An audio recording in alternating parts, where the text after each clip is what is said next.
Good morning, everyone. If it's still morning where you are, it's morning where I am. It's just about 7:15. I'm your host, Mike Atkins, and welcome to Dash 28 Live. We've got some news this morning. This is not going to be a battle report video.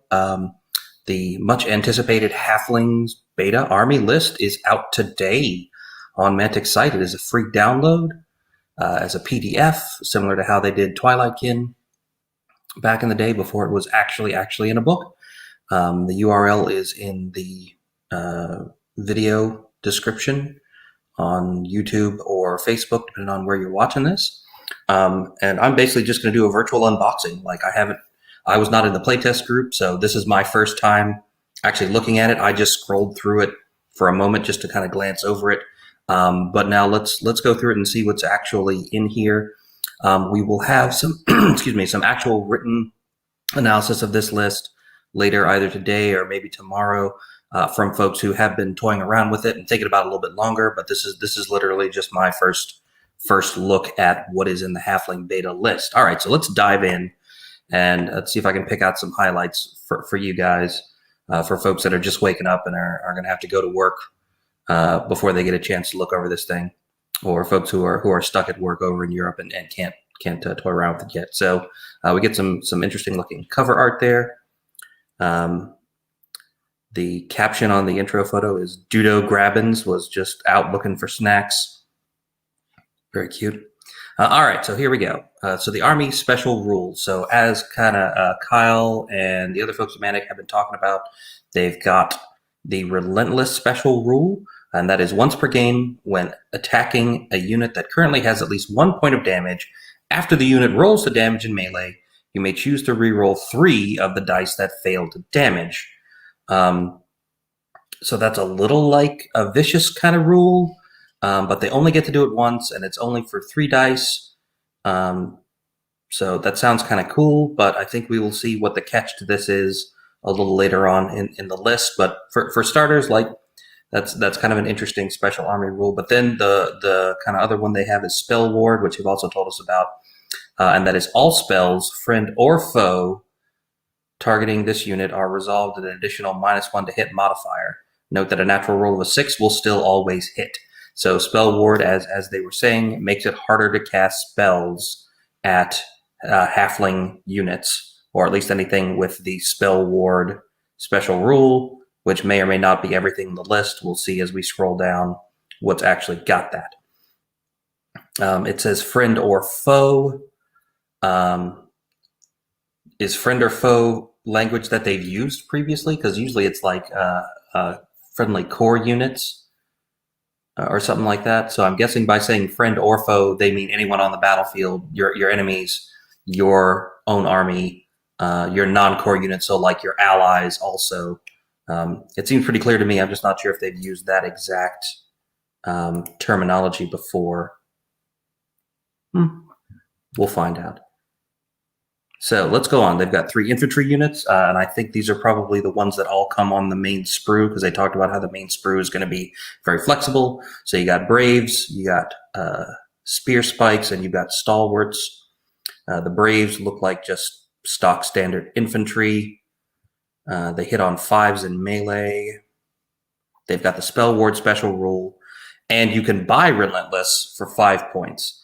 And this is something that I did notice through the list, is that Relentless is not a special rule that comes on any units, I don't think. You do have to buy it. So that means for 5 points, you can get a 1-use ability that you can reroll 3 dice that fail to damage in combat, so long as the unit you're attacking already has at least 1 point of damage. Like, that's kind of a lot of ifs to stack up on top of each other. But it's 5 points, so it's pretty cheap. So I guess you'll get to pick and choose which units you think should actually have it. So maybe it's a bit of a point savings that you're not paying for it on every unit, because I don't know I don't know how many of these units you really expect to get in and fight yet. But let's keep going and see what we got. So you got Spear Spikes, which are basically your spearmen. They have phalanx.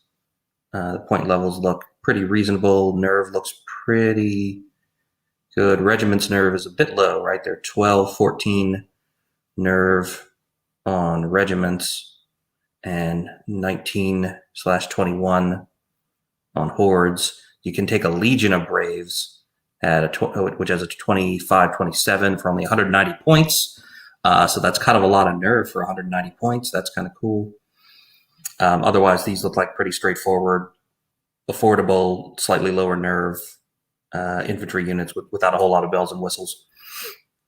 You got Stalwarts, which I guess is meant to be like their actual heavy infantry, not heavy infantry in terms of base size, but like maybe an actual infantry hammer. They've got defense 5, and they've got the swappable exchange shields for two-handed weapons, so you can drop their defense to 4 and gain crushing strength 1 for free, or you can add relentless to them. They have a little bit more nerve, it looks like. They've got a 13/15, which is still a little low for what you would expect standard infantry regiment nerve to be. They do have defense 5, so I guess if you want a slightly more defensible, slightly more nerve, closer to normal nerve infantry regiment, you can get that for 115 points here, or you can get a horde which goes to 2022 nerve for 190 points. So again, for sub 200 points, you can get a defense 5 2022 horde. I don't know that swapping out the shields for 1 crushing strength is really going to matter that much, but I also don't know how much crushing strength you're really going to find in a halfling list. So this looks more or less like what I would have expected. Slightly lower nerve, speed 5 across the board, melee 5 up on Braves and Spear Spikes. That I suspect is going to make people not want to take them, except maybe in really large numbers if you're trying to do like a full-on horde army. But I guess that'll depend on what kind of support pieces you've got and what kind of synergies you can get out of them. So nothing overwhelming here in the infantry section. But we have been told that this list is kind of about synergies. So there might be things later on that make them more attractive, more support pieces that make them more attractive. But that's the infantry. So let's scroll down and take a look. Next, you got your ranged infantry. So you've got poachers and halfling rifles. Poachers are your basic scouting kind of archers. They got Pathfinder, they got Scout, they got Stealthy, they got Vicious, and they have Spells Ward. You can buy Relentless for 5 points, and they have 24-inch bows, and they hit on 5 up. That's kind of interesting. For most armies, the kind of more elite scouting missile unit tends to be a little better at ranged than the standard bowman type unit. But here it looks like Mantic is stuck with 5 up ranged. So they got a lot of cool stealthy rules, but I don't know that they're going to deliver a whole lot of actual shots. So I don't know how often people are going to want to take those, but I'm sure people will experiment with all these units and see. I don't know. Maybe there's something cool later that makes them worth taking. Halfling rifles look a little more interesting. They've got 18-inch range, piercing 1, and steady aim, so they fit that kind of popular like heart piercer-ish sort of rule set that people are kind of finding more useful here in 3rd edition, having steady aim and piercing 1 on 18-inch shooting. They're only speed 5. Price doesn't look too bad. That one might be interesting for people to take a couple regiments of for 115 points. You can take a horde of them, but they only hit on 5s, and I don't know that 200 points for that is worth it. But a couple regiments might be worth it to spread your unit strength out a bit. Unit strength is only 2 on the regiment of halfling rifles, though. Okay, so there's a little bit of balancing in there. Let's move on and take a look at their cavalry, because this is kind of cool to have halflings that get to ride on something. So you've got 3 options. You've got juggers, you've got wild runners melee, and wild runners ranged. So juggers look like they're the heavier cav option, and then wild runners look like they're your light cav option, and you get to pick whether you want them to be able to shoot or not. So juggers have defense 5 and hit on 3s. I think that's the first unit that hits on 3s that we've seen. They got 16 attacks, 13/15 nerve for 190 points on the juggers. They've only got Thunderous Charge 1, but they do have Iron Resolve and Nimble, which is kind of cool. And you can buy Relentless. This might be the first unit that we've seen that I would think buying Relentless on was actually worth it. So it's kind of cool that all of your cav, it looks like all 3 of your cav options come with Nimble and Iron Resolve. That's kind of neat. Your range 5 option, 16 attacks. That's kind of like human cavalry, but a little less thunderous, a little more nimble. So their cavalry is definitely not hammery. It looks like I'm guessing this can do some damage, but you're going to want to take advantage of that nimble to get them into interesting places rather than just straight up charge stuff and expect them to act like a hammer cavalry unit. The Wild Runners, they do hit on 3s. The Wild Runners melee unit does hit on 3s. When you take the ranged unit, they go up to hitting on 4s in melee and 5s in ranged, and their defense drops to 3, and they lose Thunderous Charge, but they do have short bows with steady aim. They can buy Relentless, and you can exchange the short bows for black powder weapons, which is again an 18-inch range, piercing 1, steady aim for 10 points. 10 points on the troop and 15 points on the regiment. I mean, you get piercing 1 and lose a little. They have steady aim either way. No, you don't even get range. These are 18-inch short bows. So basically, you're paying 10 or 15 points for 1 piercing there. 14 attacks on the regiment for the Wild Runners ranged. I don't know. I don't use those kind of units often enough to know whether that's a good deal or not. But we'll see. The lighter cav option, I'm not sure. Looking between the two, like the regiment of them is only 155 points, and they are speed 8, so that's pretty affordable. The juggers in a regiment come in at like 190, so you are paying a premium for 1 more defense, a couple more attacks, and that's kind of the only difference I noticed between them in a regiment size. Similar in a horde size, a few more attacks, a little bit more nerve, but a pretty significant amount of points. But they both hit on 3s. Both the melee Wild Runners and the Juggers both hit on 3s. And the Juggers don't even have Thunderous 2. They still just both have Thunderous 1. That's going to be interesting. I'll bet there are going to be some really clever generals that decide that the Wild Runners, the melee version of Wild Runners, is just as effective as Juggers, and that you don't need the extra defense since they hit on 3s, and you're going to leave them. You're going to use nimble to get them in interesting places, and the fact that their defense is a little bit lower isn't going to matter much, or something like that. I don't know. That's interesting. It'll be. I'm going to look forward to how people experiment with these 2 different varieties of cav units here to see which ends up being more effective. All right, so let's go on to the large infantry. So you've got 3 large infantry and 1 large cavalry units. You've got forest trolls as expected, and the forest troll gunner unit, which is pretty cool, since that's going to be kind of like an ogre boomer unit with regen and pathfinder. All right, that's kind of cool. They got the 18-inch guns. They don't have steady aim or piercing. That's a little disappointing. They got crushing strength 1. You can get a horde of forest troll gunners for 230 points. Okay.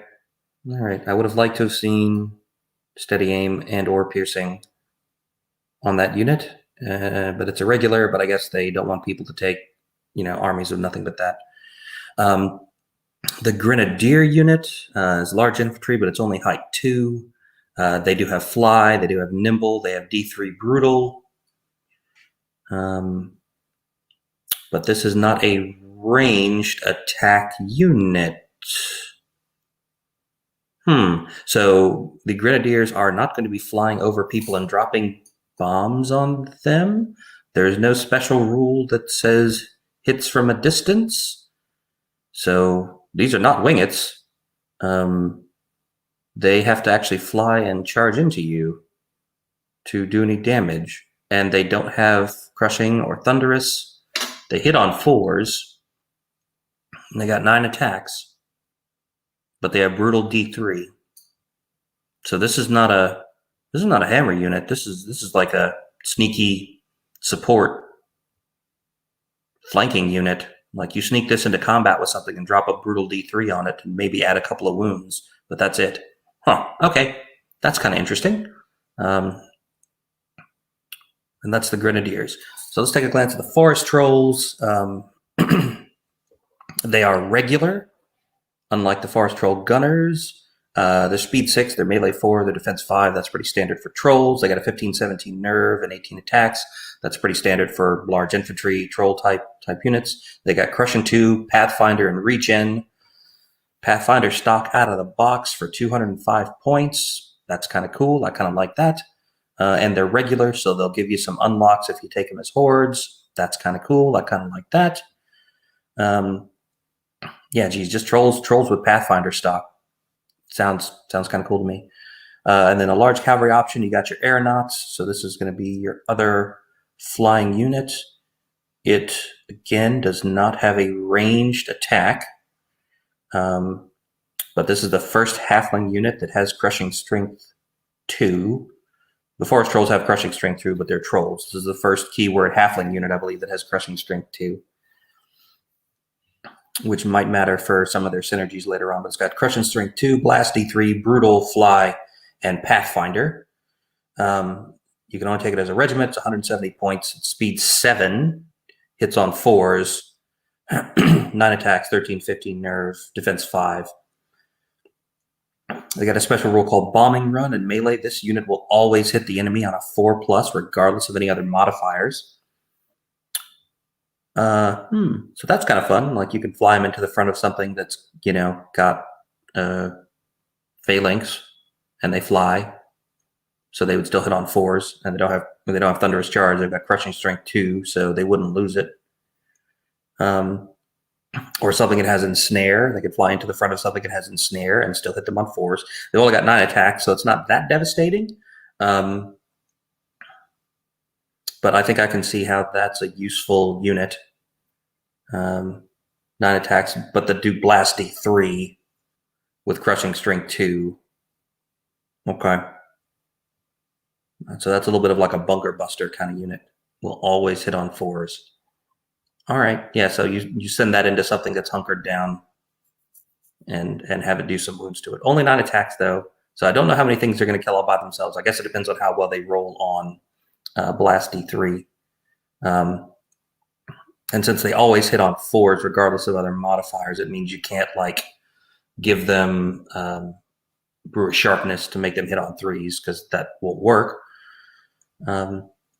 And again, no ranged attacks. So that's a little different. I know one of the concerns with this list was that it's going to feel very non-evil goblin-y. But so far, their 2 flying units aren't anything like Bangits and Wingits, in that they don't shoot at you. They actually have to get in and fight you. All right, so that's kind of cool. Moving on to their war engines, they got a volley gun and they got a howitzer. These look basically like how you would expect volley guns to look.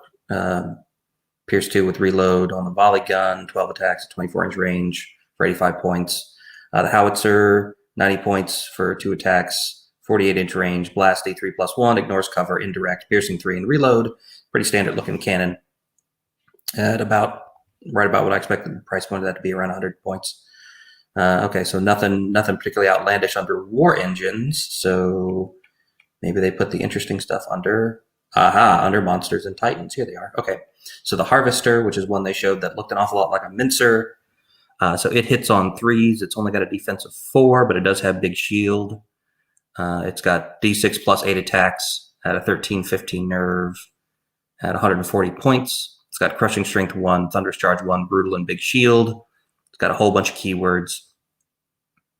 Yeah, okay, so that's mincery. And then the Iron Beast, again, that's going to be similar to the other kind of tank Titan units.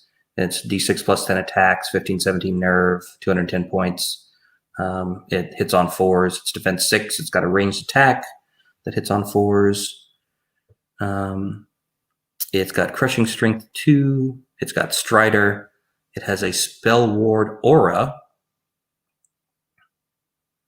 And it's armed with a handgun. It's got 5 attacks for shooting attacks at piercing 1 and steady aim. For 30 points, you can buy an upgrade on it. The unit gains the Inspiring and Aura Headstrong special rule for 30 points. So that's interesting. It does not have Spell Ward. It has an aura that gives Spell Ward, and you can buy another aura that makes it inspiring and gives headstrong. But it's only speed 5.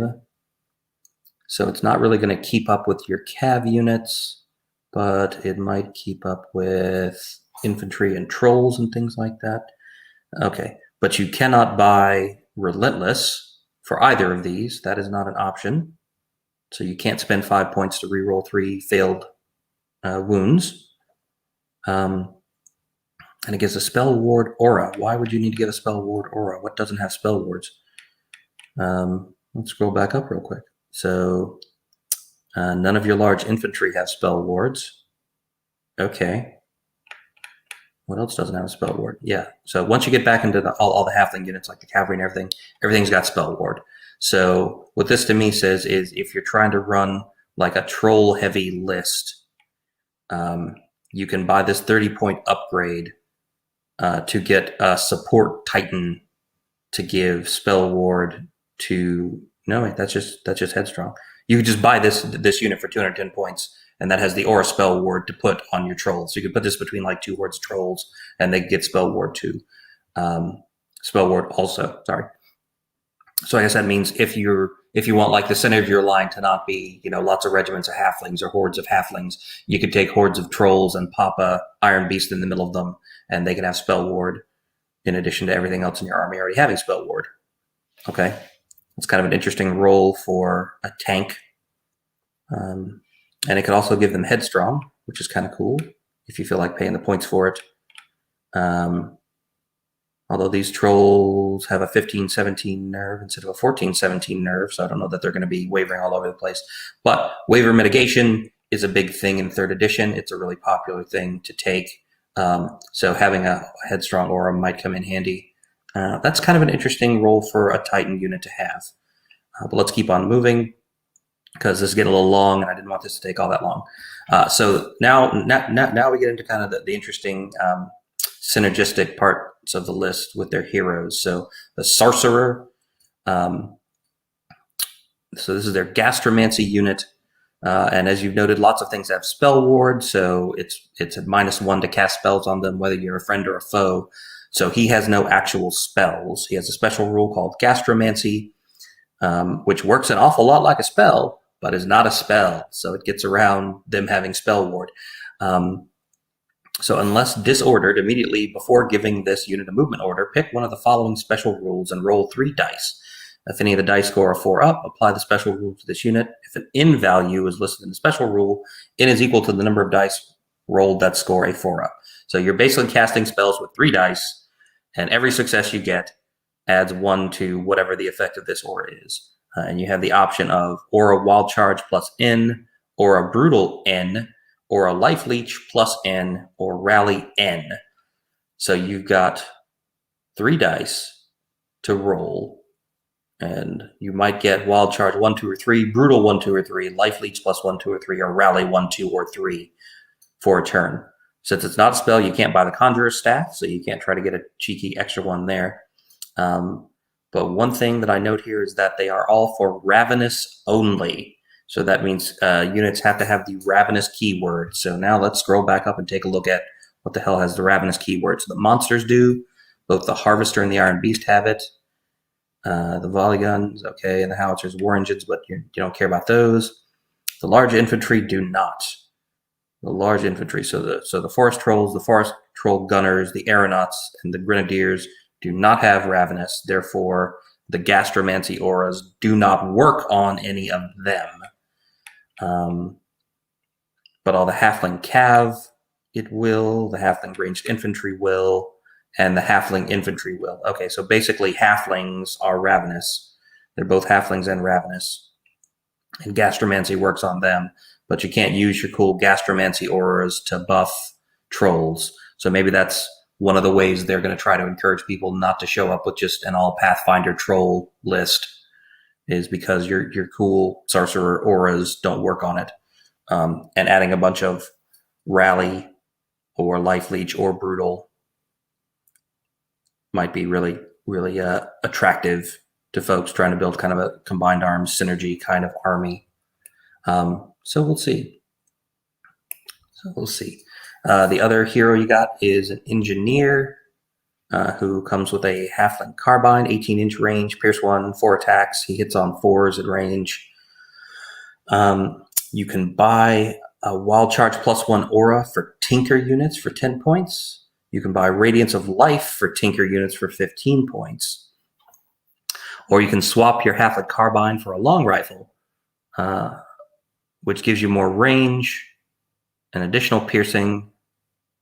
You hit on 3s, but you have 3 attacks instead of 4. So you're basically changing your regular rifle out for a sniper rifle at that point with 1 more piercing, 6 inches more range, and that hits on 1 more, but you sacrifice 1 attack for it. Somebody else can do the math to tell me whether that's actually a better deal or not. And he's got a special rule called Gadgets and Gizmos. After both players have deployed, nominate a single core friendly infantry unit. This unit gains the Tinker keyword and Iron Resolve special rule. That costs 5 points. So for 5 points, you can give a single core friendly infantry unit. So you can't give it to your monstrous infantry. Again, you can't just buff your trolls with it. And it gets the Tinker keyword and Iron Resolve special rule. So and then once it's got the Tinker keyword, that means any of these other options you bought that work for Tinker units will then work for it. So if you feel like spending a total of 20 points, for example, you can get this rule. You can get the Radiance of Life, Tinker only, aura, and your horde of stalwarts can get Iron Resolve and Radiance of Life for 20 points. Okay. But it only works on core friendly infantry. So you're still working with the Halfling infantry units that have slightly lower nerve than other stuff. So they're really going to need the healing that might bring them back up to the level of other regular infantry type units, or maybe make them a little better over the course of the game with that automatic 1 heal and Radiance and Iron Resolve. I'm not sure. So again, that's an interesting synergistic thing that people have to think about how to use best. Might be kind of cool, might be a little overcosted at having to pay 20 points to get something like that. All right, you got a sergeant character who you can mount. You can give him scout. You can give him an 18-inch bow that does not have steady aim or piercing 1, so I don't know why you would. You can give him the relentless. Okay, so we're back to things that can be made relentless, but he's only got 3 attacks, so that probably doesn't seem like a good use of 5 points. You can give him the standard of Hodenberg. This unit gains the aura Elite Melee Infantry only, special rule for 25 points. So if you want to make a whole bunch of your Halfling infantry elite, you can. He's only 55 points. He's crushing strength 1, and he's inspiring.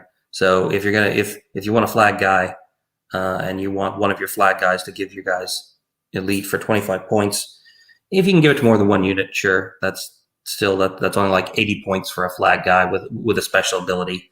That might be kind of cool. But again, your only options there are the 3 Halfling infantry units. So I guess I can see now that like if you want to play with Halfling infantry, you're going to be buying all of the support characters or a couple of the support characters at least to decide like which bonuses you want to stack up on units. Because since these are auras, like you can kind of layer them on and end up with units that are good. Whereas out of the box, the Halfling infantry looks kind of lackluster. So, okay, I see what you guys are doing here. It is kind of as advertised as a synergistic kind of combined arms list. All right.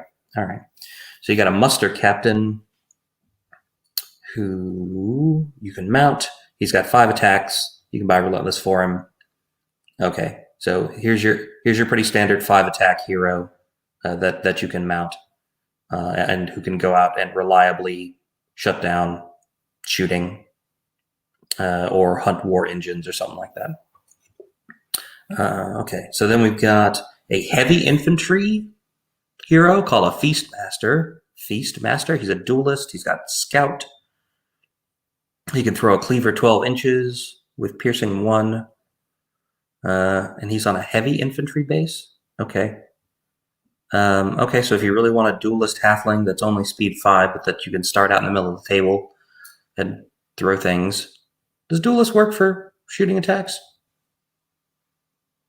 I don't think it does. I think that's only melee. Okay, it's kind of interesting. So it's kind of an assassin-y type character, but he's on a heavy infantry base for some reason.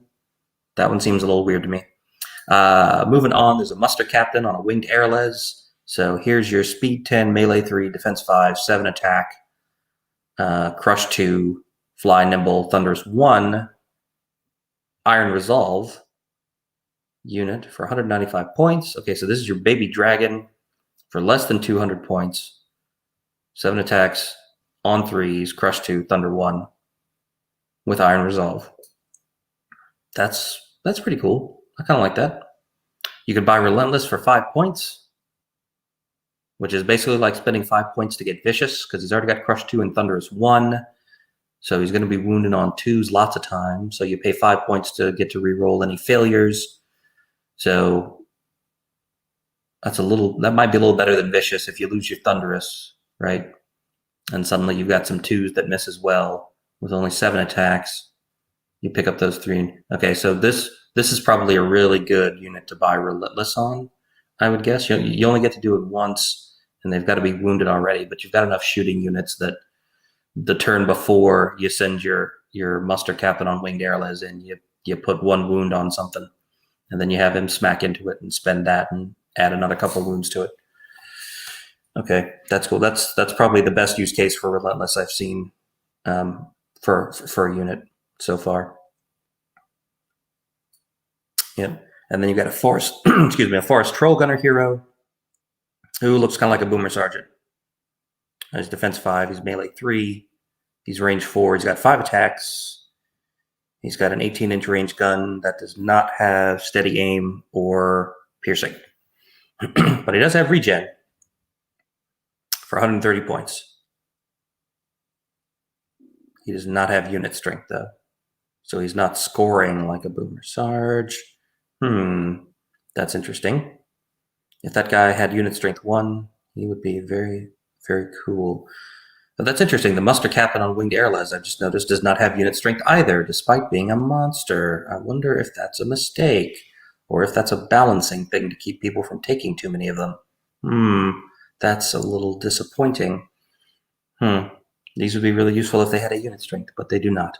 All right, so that's something to keep an eye on, and keep in mind when you're making lists. Don't take a couple of those guys, expect them to act just like boomer sarges, and then get to the end of the game and find out you can't pick up a token or sit on an objective or something. All right, so unique units. So here's your living legends. So you've got Aaron Called, Cadwallader. He can give infantry nimble. He can give infantry nimble. Okay. He's got crush strength 1, individual mighty, very inspiring, and spell ward. He's 110 points. He's got 5 attacks. He hits on 3s, and he's got a defensive 5. And he can give infantry nimble.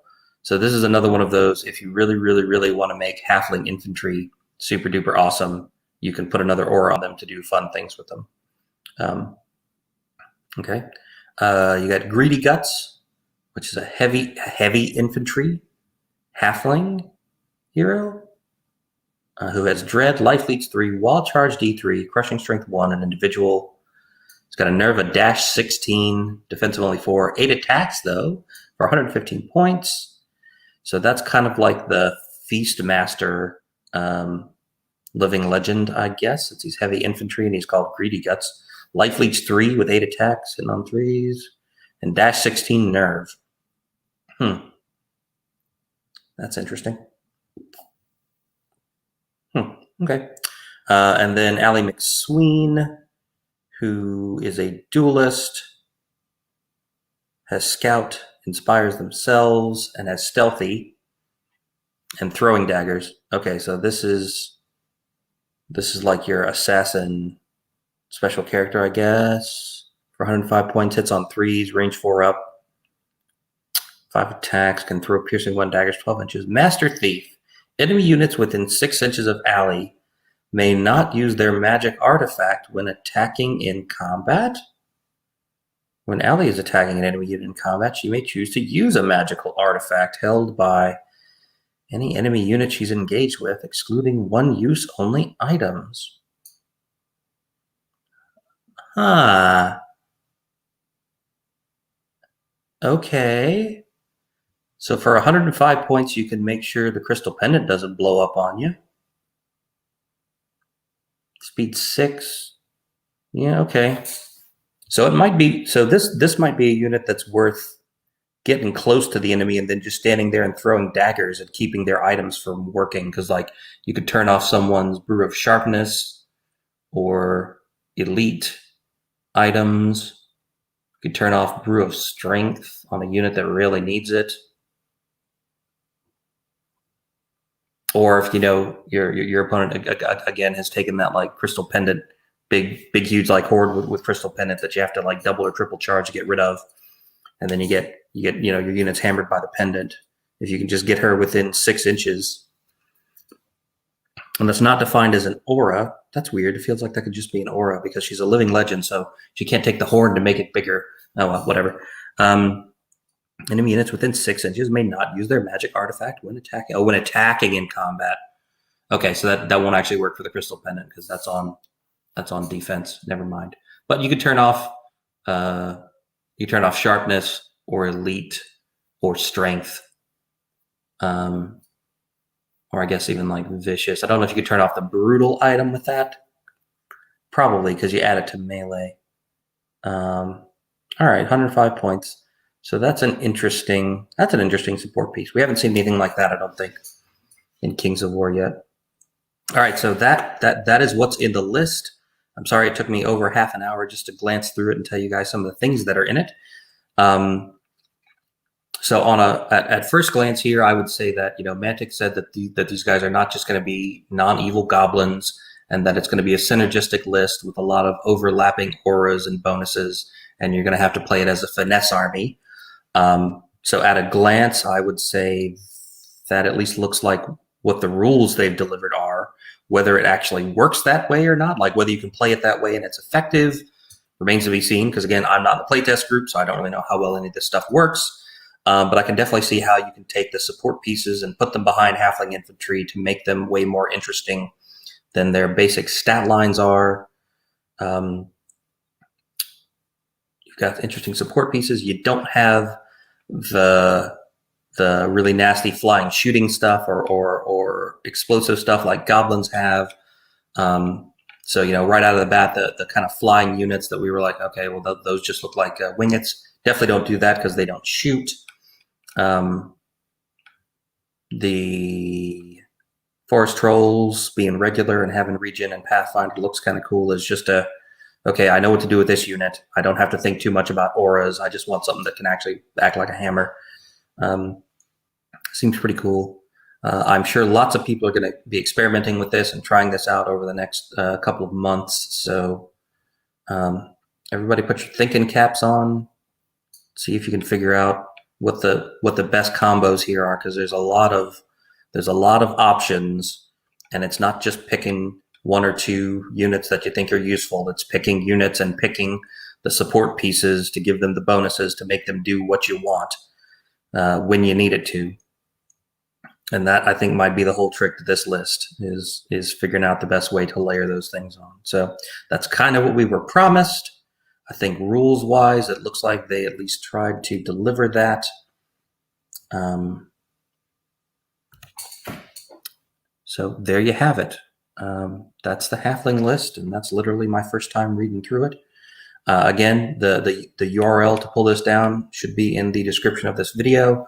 So everybody, I'm sure this is going to be a hot topic of discussion today, and probably for the next however long. It's going to come in waves. There's going to be, I read the list, it's overpowered or it sucks before I've even played it. Lots of people are going to make that snap judgment, and then people are going to play it a couple times and say, oh my god, I just found this awful. This combo is hella broken.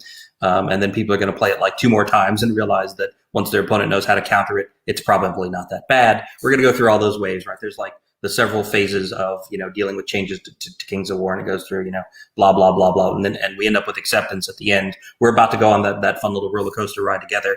So everybody just remember to like breathe, wait, play a few games, see how it actually plays before we decide whether this is a game-breaking list or a complete waste of time. I'm sure it's neither. I'm sure it'll be fun.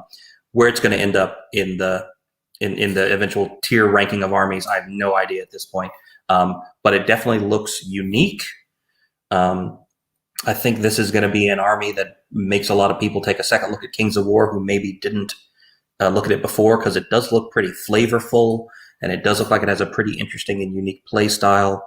So again, like the Mantic specific armies, as they put them out, when you talk about like your Trident Realm and Night Stalkers, like as Mantic goes through and puts out armies that it's putting its own unique stamp on, we are getting more flavorful armies, which I think is pretty cool, and more kind of unique in play style armies, which I think is pretty cool.